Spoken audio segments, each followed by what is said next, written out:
Hi అండి. నమస్తే అందరికీ. ఎలా ఉన్నారు? బాగున్నారా? నేను కూడా చాలా బాగున్నానండి. మీరు కూడా బాగుండాలని మనస్ఫూర్తిగా కోరుకుంటున్నాను.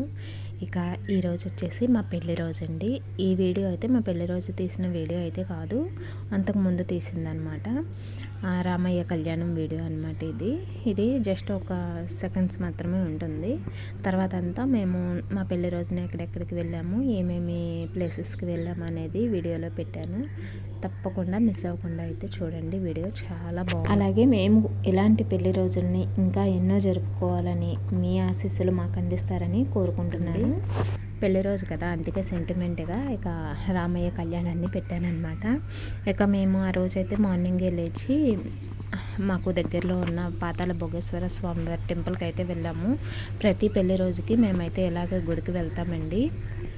ఈ టెంపుల్ అనేది కల్దిండి మండలంలో ఉంటుంది. మీరైతే ఇంతవరకు శివరాత్రి చుట్టాలు వచ్చారని చెప్పేసి వీడియో పెట్టాను కదా, ఆ వీడియోలో అయితే మీరు ఈ గుడిని చూసే ఉంటారు. ఒకవేళ ఎవరైనా చూడకపోతే ఆ వీడియోను కూడా చూడండి, చాలా బాగుంటుంది. ఇక నేనైతే వెళ్ళేదారిలో పువ్వులును అరటిపళ్ళు ఆకులు అవి తీసుకున్నాను అనమాట. గుళ్ళో ఇవ్వడానికి మేము తలలో పెట్టుకోవడానికి కూడా. అక్కడైతే స్నానాలు చేయాలి, అక్కడ కోనేరు ఉంటుందన్నమాట. అయితే స్నానం చేయాలి.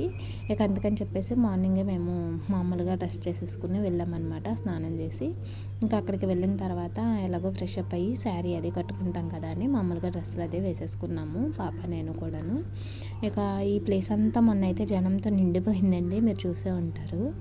ఇంకా మేము సడన్గా వెళ్ళేటప్పటికి షాక్ అనమాట. ఎందుకనంటే అక్కడ కోనేట్లో వాటర్ అనేవి లేవు, మొత్తం తోడేశారు. ఇక టిన్నుల్లో అయితే పెట్టారు, వాటిలో చేసామన్నారనమాట స్నానము. అప్పుడే తీశారు కదా, ఇక టిన్నుల్లో వాటర్ అయితే స్నానం చేసేసి ఇక ఎలాగో అంత దూరం వెళ్ళాం కదా, స్నానం చేయకుండా ఏమొస్తాంలే అని స్నానం చేసి అయితే ఇక దర్శనానికి అయితే వెళ్ళిపోయాము. ఇవన్నీ అప్పుడు అయితే కొట్లు అవి ఉన్నాయి కదా, జీళ్ళు ఖర్జూరాలు అలాగే బొమ్మలు, ఈ కొట్లు అనేవి పెట్టారు కదా అప్పుడు. ఆ ప్లేస్ అయితే ఇప్పుడు మొత్తం మేమైతే ప్రతి పెళ్లి రోజుకి ఇలాగే చేస్తామండి. ఇక కేకులు అనే సినిమాలు, ఇక బయటికి షికార్లు తిరగడం అలాంటివి ఏమీ ఉండవు. మా పిల్లలు పుట్టినరోజులైనా సరే ఇలాగే సింపుల్గా గుడికి అనేది వెళ్ళి దర్శనం చేసుకుని దండం పెట్టుకుని వచ్చేస్తామన్నమాట. ఇక ఇదంతా అయితే కన్స్ట్రక్షన్ జరుగుతుంది. ఇక్కడ రేకులో లేకపోతే ఏవో వేయడానికి కన్స్ట్రక్షన్ చేయడానికి రెడీగా ఉన్నారనమాట. ఎందుకనంటే జనం ఇప్పుడు బాగా డెవలప్ అయింది ఈ టెంపుల్ అనేది. దక్షిణ కాశీ అని కూడా అంటారు ఈ టెంపుల్ని. ఇక్కడ మీరు ఇందక్కడ కోనేరు చూశారు కదా, ఆ కోనేరుతో అయితే మనం హరహర అంటే బుడబుడ అంటూ బుడగలు అనేవి పైకి లేస్తాయన్నమాట. అది చాలా ఫేమస్ అండి ఈ టెంపుల్లోను. ఇక మేము రౌండ్స్ చుట్టూరు తిరిగేటప్పటికి ఇక్కడ జంట నాగులు విగ్రహాలను, అటువైపు వినాయక స్వామి ఉంటారు, అలాగే ఆంజనేయ స్వామి కూడా ఉంటారు. అక్కడ కూడా దర్శనం చేసుకుని పువ్వులు అరటిపళ్ళు అవన్నీ పెట్టి ఇక ప్రదక్షిణాలు పూర్తి చేసుకున్న తర్వాత ధ్వజస్తంభం దగ్గరికి అయితే వెళ్తామండి. ధ్వజస్తంభం దగ్గర కొబ్బరికాయ అది కొట్టేసుకోవాలి. ఇక కొబ్బరికాయ అయితే లోపల ఒక్కొక్కసారి కొడతారు, ఒక్కొక్కసారి కొట్టరు అనమాట. ఇప్పుడైతే బయటే ధ్వజస్తంభం దగ్గర కొబ్బరికాయని కొట్టేమన్నారు. ఇక ఈ ప్లేస్కి అయితే చాలా ప్రత్యేకత ఉందండి. చూస్తున్నట్లయితే స్వామివారి పాదాలు సాక్షాత్తు కనబడతాయి అన్నమాట. ఆ పాదాలు స్వామివారి పైనుంచి ధ్వజస్తంభం పైనుంచి కిందకు ఉరికినప్పుడు ఆ పాదాలు పడినాయి అంట.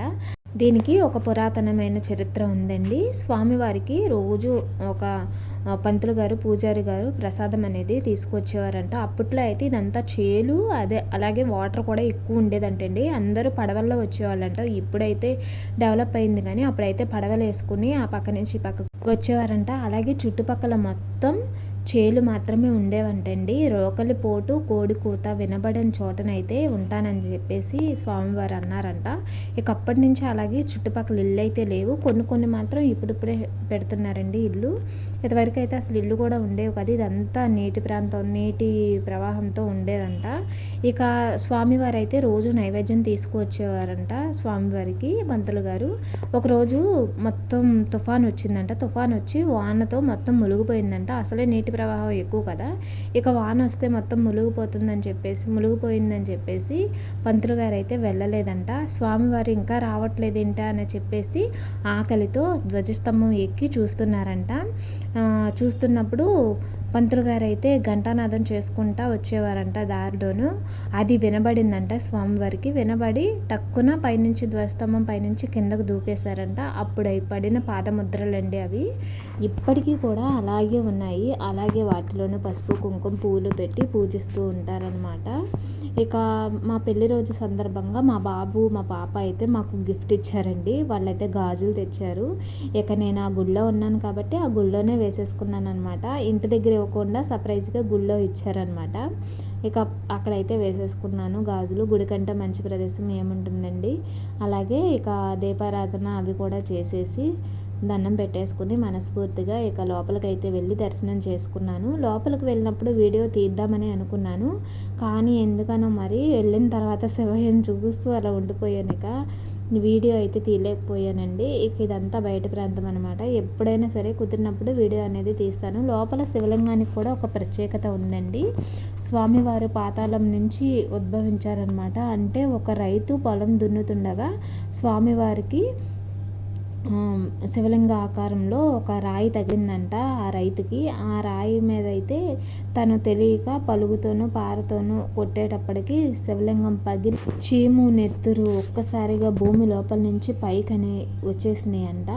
ఇక వాటిని చూసి ఆ రైతు భయపడిపోయి పారిపోయి అందరికీ చెప్పారంట. కానీ ఆ రోజు నైట్ మాత్రం కలలో కనబడి నేను ఇలా వెలిశాను, నాకు ఇక్కడ గుడి కట్టండి అని చెప్పేసి స్వామివారు స్వయంగా కళ్ళలో కనిపించి ఆ రైతుకు చెప్పారంట. అప్పటి నుంచి ఇక్కడ పాతాళ భోగేశ్వర స్వామిగా స్వామివారు అయితే పూజలు అందుకుంటున్నారండి. ఇక స్వామివారి గుడికి వెళ్ళే దారిలో అయితే ఒక పెద్ద కాలువ ఉంది. ఇదివరకు అయితే ఆ కాలువలోంచి పడవలు వేసుకుని వచ్చారని చెప్పాను కదా. ఆ పక్కన అయితే ఇప్పుడు పెద్ద ఆంజనేయ స్వామిని అలాగే అటుపక్క వినాయక స్వామిని వారిని కూడా పెట్టారండి. ముందుగా అయితే ఇక్కడ దర్శనం చేసుకుని తర్వాత అక్కడికి వెళ్తామన్నమాట. చుట్టూరు కాలువలు పొలాలు తప్పితే ఏమీ ఉండదండి. ఇదివరకు అయితే ఇల్లు అస్సలు ఉండేవి కాదంట. ఇప్పుడిప్పుడే కొంచెం ఇల్లు